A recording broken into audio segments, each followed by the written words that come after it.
Wel, ein testyn ni heno yw llythyr Paul at yr Effesiaid, pennod 1 adnod 14.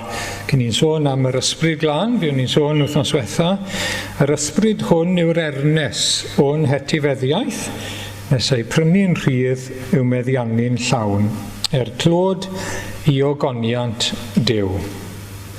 Wel, mae'r apostol Paul nawr te yn rhestru beth sy'n wir am y credinwyr yma yn Ephesus. Maen nhw wedi dod yn Gristnogion, amrywiaeth ohonyn nhw, a mae'n atgoffa nhw nawr beth sy'n wir amdanyn nhw. Pob un ohonyn nhw, pinne bod nhw o gefndir bod nhw'n Iddewon neu genedl ddynion.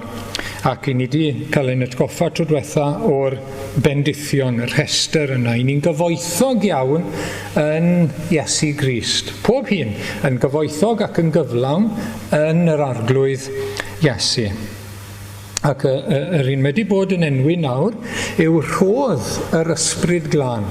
Bod yr ysbryd glân yn cael ei roi fel rhodd i blant Duw, i Gristnogion.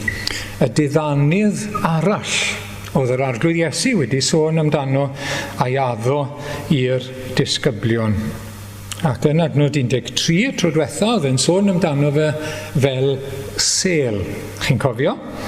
Sêl, stamp, dangos awdurdod, stamp y brenin. Neu dangos bod rhywbeth yn ddilys, yn genuine. Bod e'n dod ac wedyn bod yr ysbryd glân yn rhoi stamp Duw arno ni, bod ni'n perthyn iddo fe, bod ni'n blant iddo fe. Wedyn, perchnogaeth, pobl yn rhoi stamp. Pan dechreuais i yn yr ysgol ramadeg, oedd yn fam di rhoi tap ar bopeth. Popeth, socs rygbi, popeth. Yn enw fi o bia nhw, achos oedd hi'n siŵr bydd rhywun yn dwyn nhw yn yr ysgol. Wel, perchnogaeth, chi'n rhoi sêl, chi'n rhoi eich stamp ar bethau. Ffarmwr yn rhoi ar ddefaid weithiau rhyw farc i ddangos mai fe bia nhw. Wel, na fe'r ysbryd glân yn stamp fel yna, sêl fel yna, mai fe bia ni. Bod e'n eiddo i ni a bod ni'n eiddo iddo fe.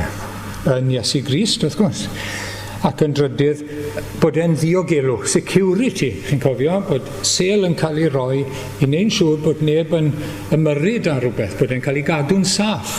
Ac i ni wedi cael ein selio yn saff yn Iesu Grist trwy'r ysbryd glân ar gyfer y gogoniant sydd i ddod. Ac mae hwnna wirionedd bendigedig, mae'n ddarlun bendigedig o'r ysbryd glân yn cael ei roi fel rhodd ac fel sêl i ni. I ni'n ymddiried yn yr arglwydd, i ni'n credu, i ni'n cymryd ein bedyddio ac yn cyffesu, credu yn y galon, cyffesu'n gyhoeddus, a mae e'n addo wedyn yr ysbryd glân yn rhodd. Ac mae'r cyfan yn ôl gair Duw, wrth gwrs, a'i addewidion ef. Mae'n addo hyn ac mae'n dangos hyn i ni, a'r ysbryd glân yn dod â fe wedyn i'n profiad ni ac i'n calon ni. Ac yn ail, heno nawr te, mae'n ernes. Mae'n ernes. Nawr, di ni ddim yn defnyddio'r gair yma bellach. Dwi'n cofio rhai hun yn sôn am dalu yr ern. Oedd yn air oedd yn cael ei ddefnyddio gyda ffermwyr, mae'n debyg, yn Sir Gyfyrddin, talu'r ern. Wel, beth yw e? Blaen dal, deposit. Na beth yw e? Mewn gwirionedd, first instalment, bod ragor i ddod. Blaen dal, ernest. Dyna yw ystyr y gair ara bon neu ara fôn yn Groeg, dyna'r gair. Yn yr Hen Testament, blaen dal, os ydych chi'n prynu anifail, mae'r gair yn cael ei ddefnyddio fyna, neu hyd yn oed os ydych chi'n prynu gwraig, mae'n debyg, ydych chi'n gallu rhoi blaen dal. Tal gan brynwr, felly, ac oedd y tal yma, deposit, blaen dal, yn arwydd bod y gweddill i ddod. Dim ond rhan gynta, ond oedd e'n arwydd bod rhagor i ddod. Yn ail, mae yna ddewid, pledge, bod y gweddill yn mynd i ddod. Ac yn drydydd, mae e'n warant, guarantee, bod y gweddill i ddod. A mae hwnna'n hyfryd, yn chi ddarluniau hyfryd. Yr ysbryd glân yn cael ei roi Ac mae yn dod â arwydd, a mae arwydd yn helpu ni. Bod e'n dod ag arwyddion yn ein bywyd ni, bod ni'n blant i Dduw. Arwyddion bod gyda ni etifeddiaeth yn y nef. Beth fyddwn ni yn y pen draw? Mae wedi dechrau rhywbeth nawr, ond mae'r gweddill i ddod yn y nef. A mae'r un pryd, mae'r ysbryd yn addewid, yn pledge y bydd e'n gorffen y gwaith. Ac yn garanti wedyn ni. Ond yw hwnna'n hyfryd. Y ffordd mae'r arglwydd yn ymwneud â ni, fel i bobl. Mae'n addo yn y Beibl, mae'r cwbl lawr yn y Beibl, ond wedyn mae'r ysbryd ei hunan yn dod. Un profiad ni yw selio fe a rhoi yr arwydd, y pledge yn ein bywydau ni, go iawn. Ac mi welson ni'r adnod yma wythnos diwetha, newn ni edrych arni eto i ddechrau, lle mae'r gair eto yn cael ei ddefnyddio. O'n i'm yn pwysleisio'r gair yma wythnos diwetha, ond mae yn fan hyn hefyd. Ond Duw yw'r hwn sydd yn ein cadarnhau ni gyda chwi yng Nghrist, ac sydd wedi ein heneinio ni ar ysbryd glân, ein selio ni, a rhoi'r ysbryd yn ernes. Dyna fe, yn ein calonnau. Dyna'r blaen dal, yn ein calonnau.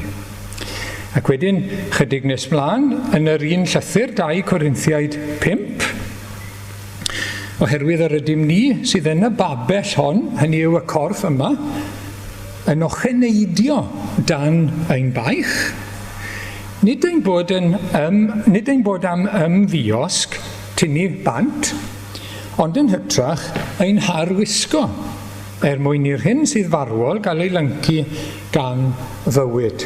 Hynny yw, nid dyhau am yr amser bydd ddim corff o gwbl gyda ni, ond y bydd corff newydd gyda ni. Corff nefon.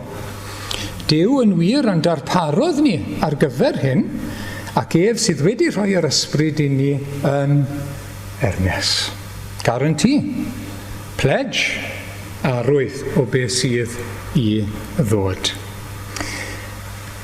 Ymadrodd arall i ni'n cael sy'n debyg iawn, dim yr un gair nawr, ond yn debyg iawn yn y Testament Newydd, yw blaenffrwyth, bod yr ysbryd yn flaenffrwyth. Ac Rhufeiniaid 8, 23 te. Ac nid y greadigaeth yn unig, ond yn ni sydd â blaenffrwyth yr ysbryd gennym, yr ydym nynne yn ocheneidio yn em yn hunain, wrth ddisgwyl yn mabwysiad yn blant Duw, sef ryddhad ein corff o gaethiwed.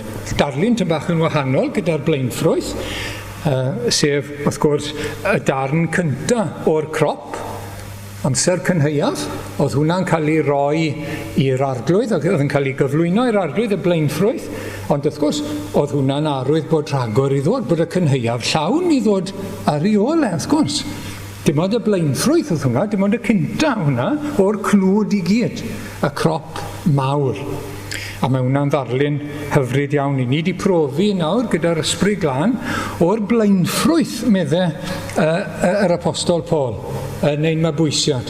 Ond mae rhagor i ddod, i ni'n disgwyl, i ni'n ocheneidio, i ni'n dyhau am y cwbl, pan fydd y cyfan yn dod i ni.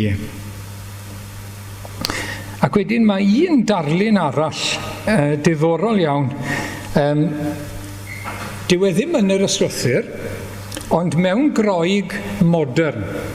Bydd wedys i, mae'r gair sy'n cael ei ddefnyddio yw arabon neu arafon, a'r gair groeg, nawr te, neu'r ymadrodd groeg, am dyweddio yw arabon. Heddi, groeg modern. Na'r gair am dyweddio engagio arafon. A'r gair, nawr te, os gallai, dwi'n yn siŵr os wy'n gweud yn iawn, cofiwch, y gair am modrwy dyweddio, enghraifft, dactylidi, modrwy, arafonon, dyweddio. A mae hwnna'n rhoi darlun arall i ni. Wy'n gwybod bod e o groeg modern, ond yr un gair yw chi'n gweld, yr un gair yn union, mae'r ysbryd glân yw'r fodrwy dyweddio.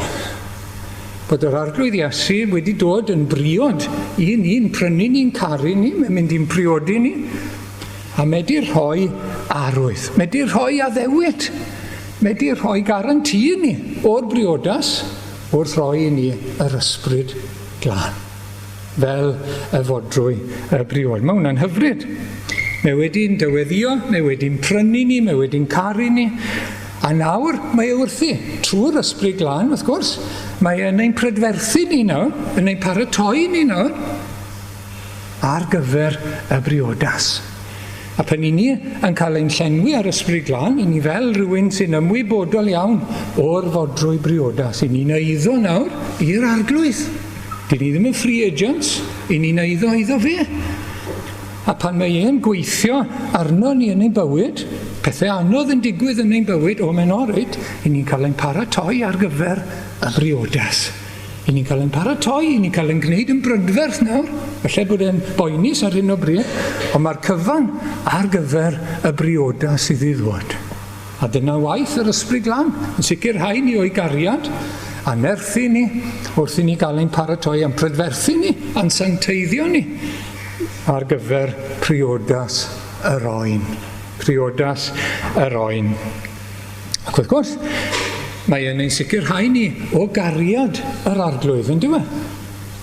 Rhifeiniaid 5, sori, dwi wedi anghofio roi hwn i lawr. Rhifeiniaid 5, adnod 5. Mae cariad Duw wedi ei dywallt yn ein calonnau trwy'r ysbryd glân. Mae ef wedi ei roi i ni.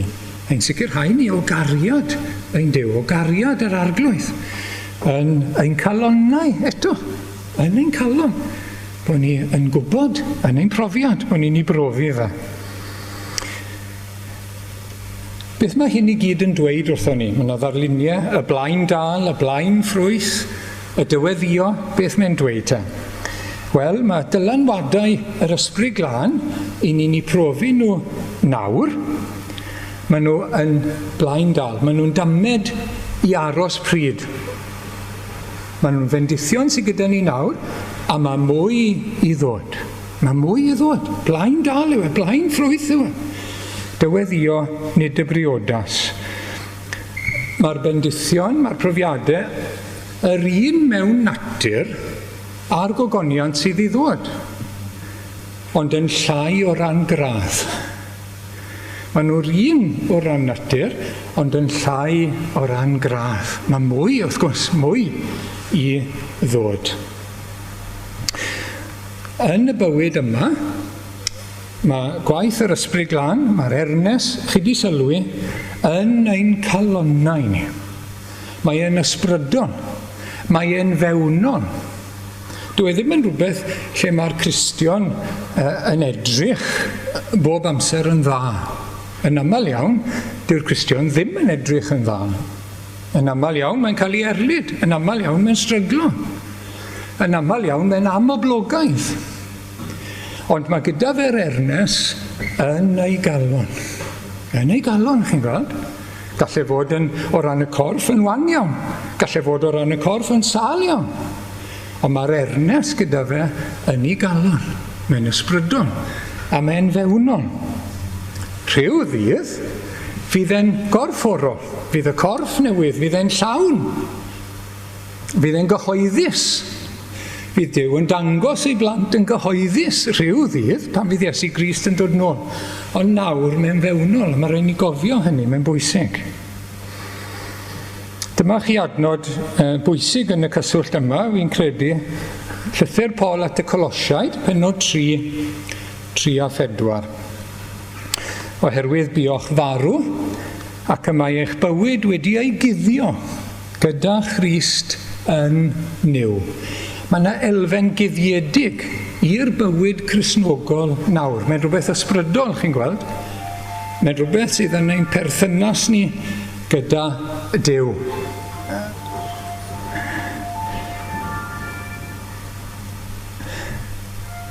Mae'n fewnol ar hyn o bryd. A darlun sydd gan yr apostol Paul yw bod e wedi ei guddio.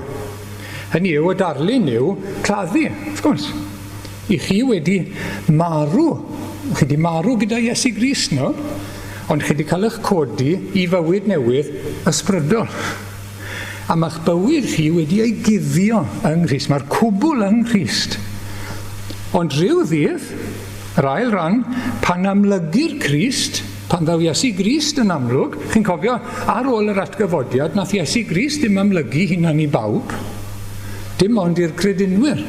Chi'n cofio hynny, yndych chi? Ond rhyw ddydd fydd Iesu Grist yn cael ei amlygu yn gyhoeddus yn yr ail ddyfodiad. Eich bywyd chwi, fe gewch chwythau eich amlygu. Fydd popeth yn dod i'r amlwg.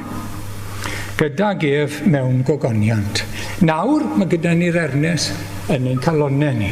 Mae'n rhywbeth ysbrydol, mae'n stamp ysbrydol, mae'n sel ysbrydol, mae'n pledge, warrant, guarantee ysbrydol. A pryd hynny, bydd e'n gyhoeddus ac yn amlwg ac yn gorfforol. Felly, mae gyda ni'r blaen dal. Y first instalment, y rhan gyntaf. Yr Ernest yn ein calonnau ni. Yna i drial dangos nawr y gwirionedd yma gyda rhai enghreifftiau o beth mae'r Apostol Paul di sôn amdano yn y bennod gyntaf yma. I ni wedi derbyn ysbryd mabwysiad. I ni wedi derbyn ysbryd mabwysiad. Y sicrwydd mewnol bod ni'n blant i Dduw, trwy dderbyn Iesu Grist. Rhufeiniaid 8:15, oherwydd nid ysbryd caethiwed, sydd unwaith eto'n peri ofn yr ydych wedi ei dderbyn, ond ysbryd mabwysiad. Yr ysbryd glân sy'n dweud wrthon ni bod ni'n blant i Dduw, trwy ymddiried yn Iesu Grist yn ôl a ddiwydion y gair.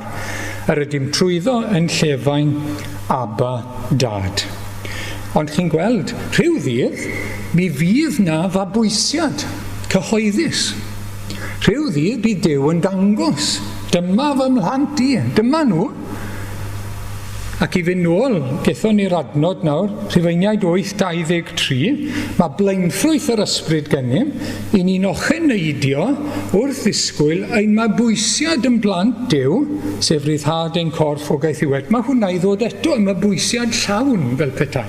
Darlun, mae ysbryd mabwysiad, i ni'n cael sicrwydd mewnol bod ni'n blant i Dduw, ond mi fydd y cyhoeddus pan fydd Iesu Grist yn dod yn ôl.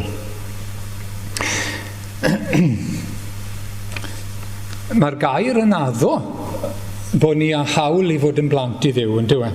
Ioan 1:12.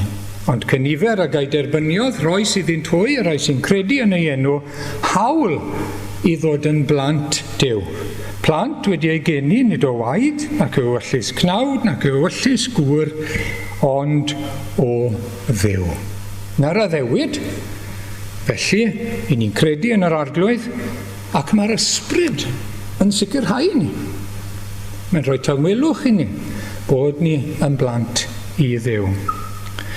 Mae'n selio hyn yn ein calonnau. Mae'n cyd-dystiolaethu yn hysbryd ni. Mae'n siarad gyda ni. Mae bod ni, mae'n wir amdana i, mae'n wir amdana ti, yn blentyn i Dduw. Yn etifedd y gogoniant. A mae ar atgyfodiad llawn i ddod nef a deiar newydd y mabwysiad cyhoeddus. So mae gyda ni ysbryd mabwysiad, ond mae'r mabwysiad llawn i ddod. Yn ail, enghraifft arall nawr te, mae gyda ni faddeuant pechodau. A penod 1, adnod 7, yn ddoef yn Iesu Grist, mae'n ei brynedigaeth trwy ei waed, sef maddeuant ein camweddau. Felly, mae'r gair yn dweud hynny, mae'r gair yn addo hynny. Byddwn ni'n cael ein golchi a'n glanhau trwy waed Iesu Grist. Mae'r gair yn dweud hynny. Ond mae'r ysbryd glân yn dod â'r profiad i ni o faddeuant ac o llyndod. Ydych chi'n gwybod beth yw e? Dylech chi fod, pob Cristion, wedi bod trwy argyhoeddiad. Chi'n gwybod beth yw e? Bod chi wedi pechu yn erbyn Duw. Bod chi ddim yn iawn ger bron Duw. Un o'r pethau pwysica a lligwydd unrhyw un ohono ni, wrth gwrs. Pan mae'r ysbryd glân yn dechrau gweithio yno ni, mae'n dangos i ni beth sy'n bod ar ein bywyd ni. Nid yn amgylchiadau ni, nid ein cefndir ni, nid ein magwraeth ni, nid hyn a llall ac arall. Fi sy'n wrong, ymhechod i yw'r broblem, bod fi ddim yn iawn gyda Duw. A mae'n dangos na i fi. A pan mae'r ysbryd glân yn dangos hwnna, mae'n dod ar ryw arswyd, mae'n dod ar ryw ddiflastod ar yn calonnau ni. Mae'n cael ni lawr, wrth gwrs. Dwi ddim yn iawn. Beth wedi wneud? Dwi wedi tramgwyddo Duw yng nghreawdwr, yr un sydd wedi'n nghynnal i, bob munud o moes. A mae'n rhywbeth, mae'n brofiad sobor, mae'n brofiad trwm iawn. Mae'n amrywio gyda ni, wy'n gwybod. Ond y profiad o gael ein argyhoeddi o'n pechod, a'n pechodau yn ein bywyd. A fel Cristion, chi'n gwybod beth yw e? Chi'n gwybod beth yw e? Chi di cwmpo, chi di llithro, a mae'n pigo. A falle bod e'n ymwneud â rhywun arall. A gewch chi ddim llonydd yn eich calon, gallwch chi ddim cysgu'n iawn, nes bod chi di setlo fe. Nes bod chi'n gwybod bod chi'n iawn gyda Duw, a'n iawn falle, os oes angen gyda'r person sydd wedi cael ei dramgwyddo. A mae yna wahaniaeth. Mae yna wahaniaeth rhwng y profiad yna o argyhoeddad a pigo yn y cydwybod a ryddhad wedyn ni o faddeuant. A mae'r ysbryd glân yn dod â'r profiad o ryddhad. Darlun John Bunyan gyda taith y Pereryn yw bod y Pereryn wedi dod at y groes. Chi'n gofio?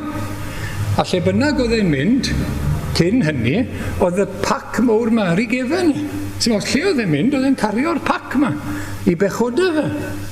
A sy'n modd ble oedd e'n mynd, a beth oedd e'n neud, oedd e'n ffili cael gwared ar y thing.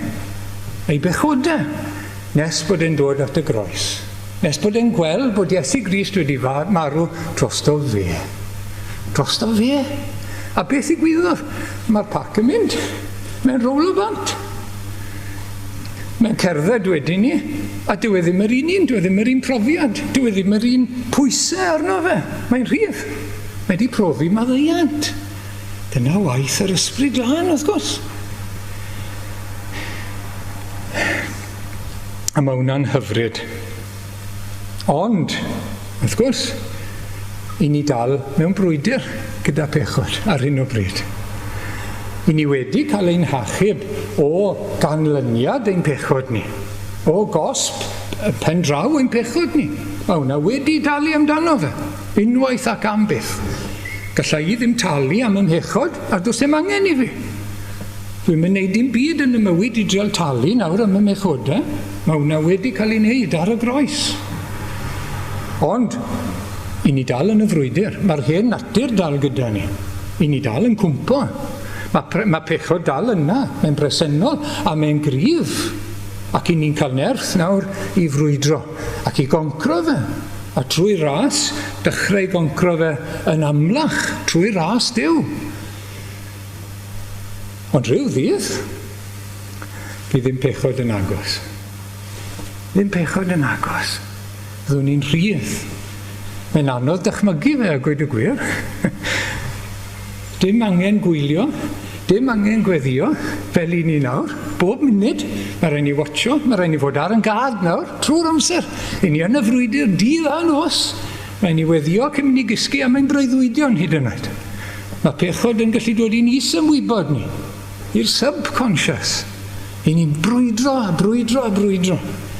Ond rhyw ddydd, bydd e ddim na gwbl. Bydd e wedi mynd. Complete. A mae'r profiad i ni'n cael nawr o faddeuant yn rhyw ragflas wedyn ni. Blaen dal o beth sydd i ddod pan bydd e ddim yn agos. Bydd ddim yn agos ato ni beth mwy. Gyfeillio'n annwyl, 1 Ioan 3, sori, fi'n mlaen nawr te. 1 Ioan 3, gyfeillio'n annwyl, yn awr yr ydym yn blant Duw, ac nid ymlygwyd eto beth a fyddwn. Dyma'r mabwysiad, dyma'r maddeuant i ni wedi cael, ond mae yna ragor i ddod, chi'n gweld? Yr ydym yn gwybod pan fydd ef yn ymddangos y byddwn yn debyg iddo. Mae wedi dechrau gwaith yno ni, nawr. Mae yna arwyddion bach, ond mae mwy i ddod. Oherwydd, cawn ei weld ef fel y mae, a bod yn debyg iddo fe. Felly, ni wedi cael profiad, mwy i ddod. Un arall, y prynedigaeth. Hynny yw, pan mae Paul yn sôn am faddeuant pechodau, mae'n defnyddio'r gair prynedigaeth. Prynu o gaethiwed, tal i ryddhau slef, ceithwas yn dyfa, prynedigaeth. A nawr, i ni wedi dechrau profi hwnna, profi maddeuant, ond mae rhyddid llwyr i ddod. Rhyddid llwyr i ddod eto yn y dyfodol. A wi licio'r adnod yma gan yr arglwydd Iesu, Luc 21-28. Pan ddechreua'r pethau hyn ddigwydd, arwyddion bod e'n dod nôl nawr, ymunionnwch, codwch lan, a chodwch eich pennau, oherwydd y mae eich ryddhad yn agosau. I ni fod yn disgwyl o hyd, yn paratoi o hyd ar gyfer dyfodiad yr arglwydd a dydd yr arglwydd, i ni fod i fyw nawr yng ngoleuni at ail ddyfodiad Iesu Grist, wrth gwrs, yn ôl y Testament Newydd. A ni fod yn aros ar gyfer dydd ein ryddhad yn llwyr o bechod, presenoldeb pechod, grym pechod yn llwyr bryd hynny. A nawr, mae gyda ni ffrwythau yr ysbryd. Ond blaenffrwyth, os gael yn ôl at y blaenffrwyth ydyn nhw nawr, ond mae ragor i ddod. Chi'n cofio falle y rhestr, newn ni gael y lan, Galatiaid 5:22, ffrwyth yr ysbryd, fruit of the Spirit, gwaith yr ysbryd glân yw hyn, pan mae'r ysbryd yn cael ei roi fel deposit, dyma beth mae'n cynhyrchu, chi'n gweld, ynom ni. Dyma beth mae'n dod gyda fe i ni. Cariad Dyw, cariad at Dduw, cariad at ein gilydd. Hwna sydd fwyaf yna. Fel i ni wedi cael ein caru, i ni'n caru.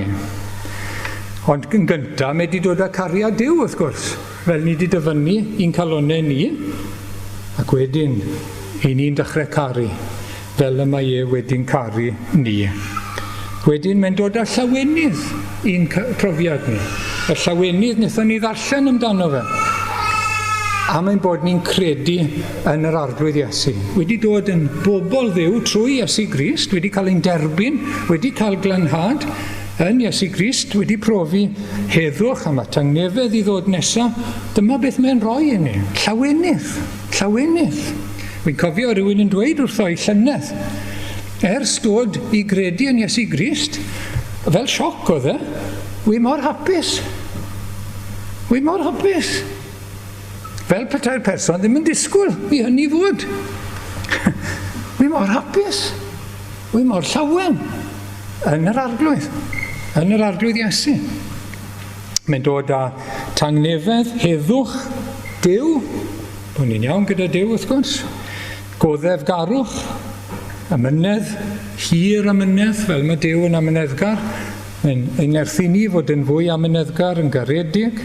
Daioni, fel mae Dyw yn dda wrtho ni, yn dda iawn, ffyddlondeb, addfwynder, a hunan ddisgyblaeth. Ond, blaenffrwyth sydd gyda ni, sy'n mod pwy ni mae hyn o, blaenffrwyth.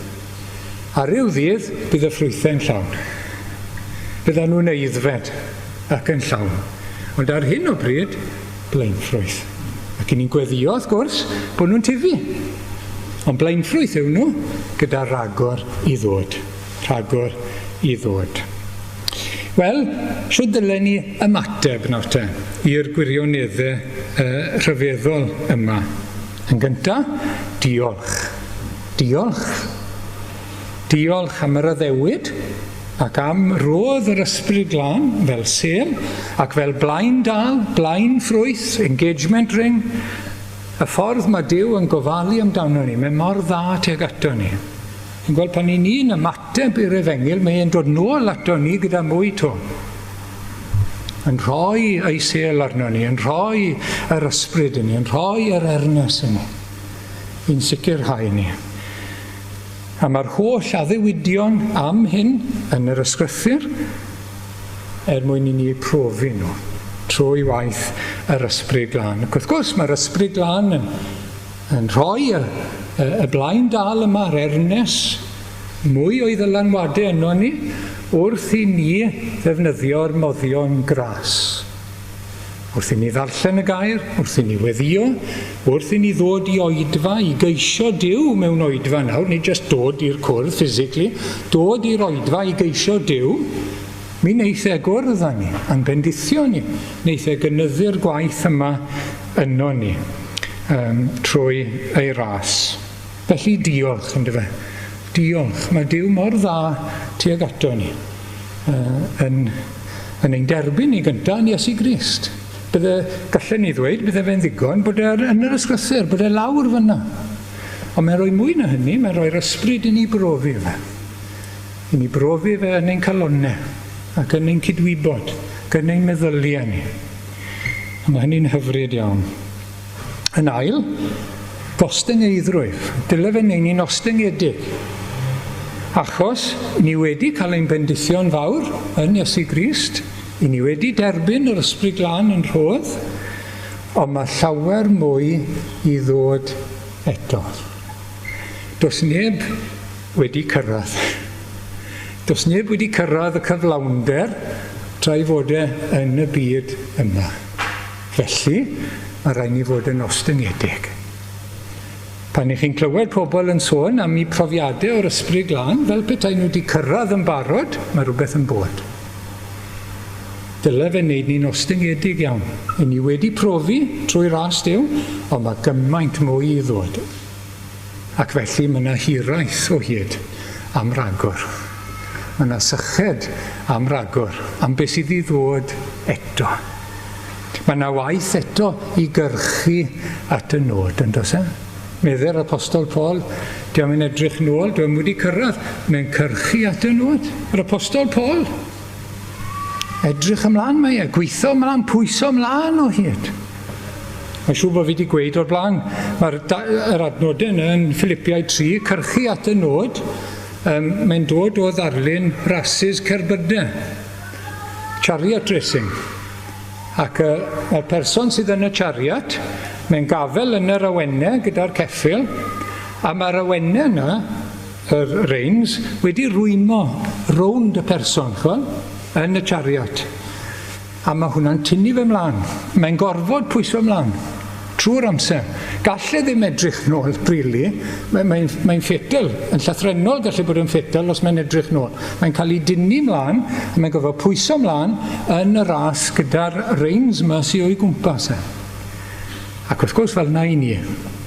Mae'r bendithion i ni wedi brofi, ac yn ei brofi, yn tynnu ni mlaen i brofi mwy. Pan mae gwaith yr ysbryd glân mynd mlaen yno ni, mae'n tynnu ni mlaen i brofi ragor. O, na fydden ni'n profi mwy. O, na bydden ni'n fwy sanctaidd. O, na bydden ni'n fwy tebyg. O, na fydden ni'n ei garu fe yn well. Mae'n tynnu ni mlaen o hyd. Mlaen, mlaen, mlaen. Nid bod ni wedi cyrraedd. Dyw'r ysbryd glân byth yn ein harwen ni i feddwl bod ni wedi cyrraedd. Ac yn dilyn hynny, mae yna ocheneidio ynglwm wrth waith yr ysbryd glân. Nethwch chi sylwi yn yr adnodau ni wedi dyfynnu heno, dwy waith y gair ocheneidio. Groning ydy un cyfieithiad Saesneg, fi'n credu, groning.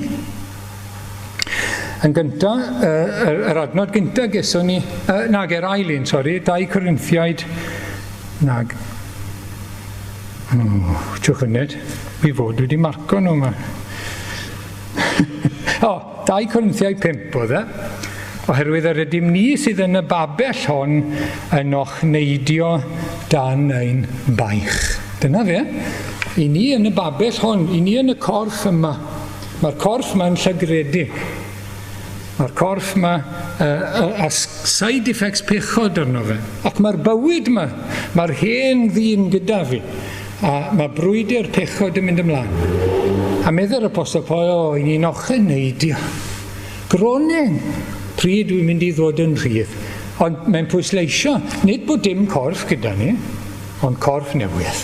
Corff newydd i gael gwasanaethu yr arglwydd heb flino yn y gogoniant, fel mae e'n haeddu ocheneidio am hwnna. Ac wedyn ni, wrth gwrs, y blaenffrwyth Mae'r greadigaeth yn ocheneidio am y dydd mae Iesu Grist yn dod yn ôl, ac i ni hefyd sydd â blaenffrwydd yr ysbryd yn ocheneidio wrth ddisgwyl ein mabwysiad. Mae'r hiraeth na, mae'r syched na, oherwydd y frwydr, oherwydd bod ni'n cwmpo yn y frwydr, i bechod, i ni'n llithro. Weithiau ni'n teimlo, mae pechod yn ennill y dydd yn rhy aml gyda fi. Pryd gai fod yn rhydd, pryd gai fod yn sanctaidd go iawn. A ni'n brwydro, ni'n cwmpo ac i ni'n ocheneidio. I ni'n gwybod, dim fel hyn mae fod. I ni'n gwybod bod gwell na hyn i gael. Mae mwy na hyn i gael. Ac i ni'n hiraethu. Ni'n hiraethu am y nef ac am yr iachawdwriaeth lawn. Y purdeb llawn. Y corff newydd. Ac os yw hynny'n wir, nesa, i ni'n pwyso. I ni'n pwyso. Mae'r arglwydd wedi rhoi ei fendithion i ni, mae wedi rhoi ei ysbryd i ni, ond mae yna gymaint mwy i ddod, felly. Felly, i ni'n pwyso arno fe. Pwyso arno fe i gael dyfalbarhau, i gael tyfu mewn gras a gwybodaeth ac mewn tebygrwydd i'r arglwydd. I ni'n pwyso arno fe i gael bod yn debyg. Yr adnod ola sy'n dod lan hyn o'n orte, 1 Iowan 3, adnod 3, i ni'n puro ein hunain. I ni'n pwyso ar yr arglwydd, i ni'n puro ein hunain. Hynny yw, nid mae ni sy'n neud y gwaith puro, dim ond darlun yw i ni eisiau bod ni'n dod yn bir, wrth gwrs. Y mae pob un, y mae'r gobaith hwn ganddo, i ni'n gwybod bod ni'n blant nawr, ond mae yna gymaint mwy i ddod, medde Iowan, ac mae pob un mae'r gobaith hwn ganddo yn ei biro ei hun. Mae e'n anelu i weithio gyda'r arglwydd i fod yn bir te. Yn ei roi e fel yna. Fel y mae Crist yn bir. Ac yr ymadrodd bach ola yn yr adnod, mae'r cyfan yma clod i ogoniant Duw. Mae'r cwbl clod i ogoniant Duw. Dyw'r profiadau ni'n cael, dyw'r gras ni'n profi, dyw'r cyfoeth sydd ganddo ni yn Iesu Grist, dyw e ddim yn pwyntio at ein doethineb, ein daiorni, ein gallu, ein dyfalbarhad ni. Ond clod i ogoniant Duw. Clod i ogoniant ei ras. I bwy mae'r diolch, i bwy mae'r clod, i Dduw a Thad ein harglwydd Iesu Grist, wrth gwrs. Mae wedi dyfeisio, mae wedi meddwl am yr achubiaeth yma. O'n cymryd ni yn ein carpiau a dod â ni i ogoniant. A mae wedi ei weithredu fe. Nid jyst meddwl ac yn llunio, mae wedi a mae yn ei weithredu fe. Trwy ddyfodiad ei fab, bywyd Iesu Grist, yr iawn ar y groes, yr atgyfodiad, yr esgyniad, ei eiriolaeth, ei ail ddyfodiad. Yr allwedd yw gwaith yr arglwydd Iesu Grist, person a gwaith yr arglwydd Iesu. Mae'n achubiaeth ni ynddo fe, wrth gwrs. Ac oherwydd ei waith gorffenedig mae wedi anfon yr ysbryd glân wedyn, i weithio arno ni ac fel rhodd. Y sel a'r ernes. Mae'r cwbl yn tarddu yng nghariad Duw. Cariad Duw yw hwn i gyd. O'i ewyllus ei hunan. Ei gariad cyn creu y byd. Mae'r cyfan yn dod o'i ras. Mae'r apostol Paul wedi dweud hynny'n barod yn y 6 adnod. Clod yw ras gogoneddus. Fe sydd wedi cael ei clod, ei ras ffordd mae mor rasol tuag ato ni, sydd wedi cael y clod. Felly ei nod a'n pwrpas ni yn hyn i gyd, nod a phwrpas yr ysbryd glân, wrth gwrs, wrth ddod i'n bywyd ni, fel Ernest, yw dod â clod a gogoniant i Dduw. Pwy fydd yn cael y clod pan fyddwn ni'n cyrraedd pen y daith? Duw. Clod yw ras, clod yw allu, clod yw gariad rhyfeddol. Ar ei ben bo'r goron. Amen.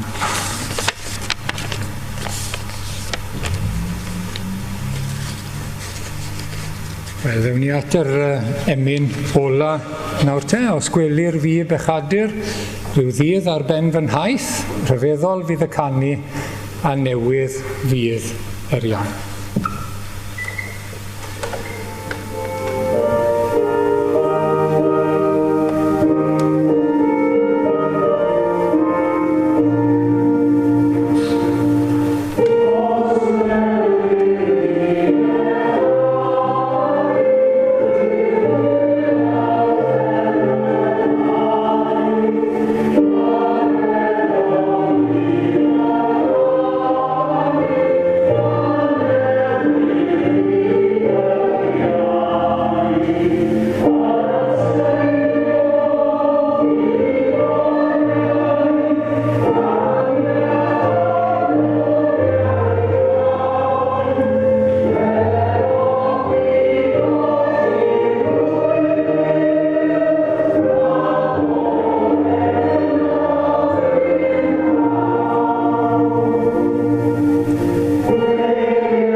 Diolch o arglwydd am dy air, diolch am y gwirioneddau mawr ni wedi cael ein atgoffa ohonyn nhw heno. Diolch o arglwydd am roedd yr ysbryd glân fel blaen dal, fel ernes, fel arwydd a gwarant ac addewid o'n bywyd tragwyddol. O arglwydd, i ni'n diolch i ti. Ac o arglwydd, i ni'n diolch am y darluniau o'r y talu ymlaen llaw bod mwy i ddod, y blaenffrwyth. I ni'n diolch am y ffrwythau mae e'n dod i'n bywyd ni, ond i ni eisiau mwy o arglwydd. A hefyd am y dyweddio, i'n diolch am y darlun hwnnw a'r briodas fawr i ddod. Pryd y byddwn ni gyda Gef, pryd y byddwn ni yn gorfforol mewn corff newydd gyda Gef yn y briodas tragweddol ac yn debyg iddo. Ac o arglwydd felly nawr, llanwn ni ar ysbryd glân i ni'n gweddio. Helpa ni arglwydd i roi cyfle i'r ysbryd i'n llenwi ni. Helpa ni ddarllen dy air di, helpa ni alw arna ti, helpa ni fod yn dygeisio di arglwydd, a llanw ni ar ysbryd glân o arglwydd. Fel bod ni yn ymwybodol o dy gariad, a bod ni'n cael ein paratoi, a'n prydferthu nawr, bod ni'n eiddo i ti, a bod ni eisiau bod yn eiddo llwyr i ti, yn debyg i ti, ar gyfer y dydd mawr sydd i ddod. Rwy ni'r fod yn rhai sy'n ocheneidio arglwydd, sy'n byw nawr yng ngoleuni'r dydd hwnnw. O arglwydd, i ni yn gofyn ti'n helpu ni i bwyso arna ti, buro'n hunain fel ni wedi clywed. Ond i grynhoi e gyd, llanw ni a ysbryd. Diolch o arglwydd am dy ras yn ein bywyd ni. Diolch am waith gorffenedig Iesu Grist. Diolch ar sail hynny bod yr ysbryd wedi cael ei roi, gan fywyd yw yn ein henaid ni. Bendithia ni arglwydd felly, llanw ni a chadw ni. yn enw Iesu Grist. Gras ein harglwydd Iesu Grist a chariad Duw a chymdeithas yr Ysbryd Glân a'r hoso gyda ni hyd nes y dawn. Amen.